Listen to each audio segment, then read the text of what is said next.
Their jobs required them to do the dirty work, and often that meant fighting. This summer, the hockey world was rocked when 3 current or former NHL enforcers died. Rick Rippon and Wade Belak in August, and Derek Boogaard in May. Tonight, dramatic new medical proof of just how severely Boogaard's brain had been damaged, quite likely by all that fighting. The CBC's Chris Brown has our story on this tonight. Chris. Well, Peter, you've seen closer up than most the beating that the brains of some athletes can take over the course of their careers. But what's so shocking in the case of 28-year-old Derek Boogaard is the severity of the damage to someone who was still so young. Derek Boogaard. 2 Sundays ago, the Minnesota Wild paid tribute to Derek Boogaard.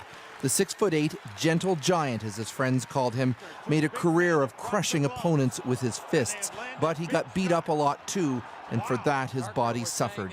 In the hours last May after he died from an overdose of drugs and alcohol, Boogaard's family donated his brain to Boston University's Brain Bank, which we visited earlier this fall. The same doctor Peter spoke to, Anne McKee, also dissected Boogaard's brain and found evidence of chronic traumatic encephalopathy, or CTE, a disease caused by repeated hits to the head.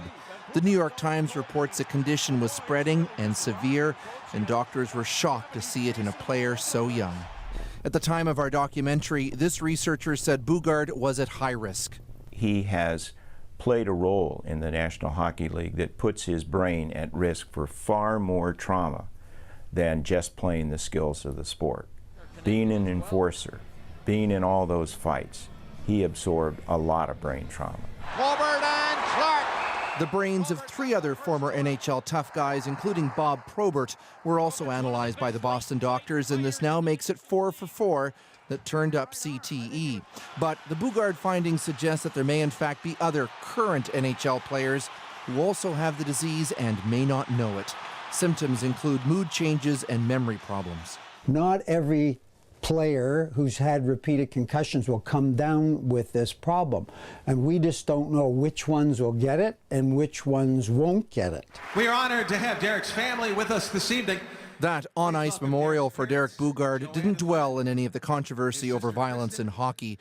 The NHL has changed rules to limit headshots, but the findings on CTE remain controversial because the research is still at an early stage.